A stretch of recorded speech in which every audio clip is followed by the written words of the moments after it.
What's up, Gnarly Nation? I'm Gnarly Dave, right here with the gnarly juggy that we have at Off-Road Nights here at Perris Fairgrounds.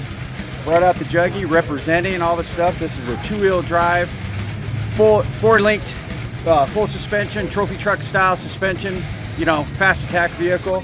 This thing took 6 years to build. Built it all myself, built it in the garage, so people out there who want to fabricate, grab a welder, grab a grinder, and get to it. So that's what we do.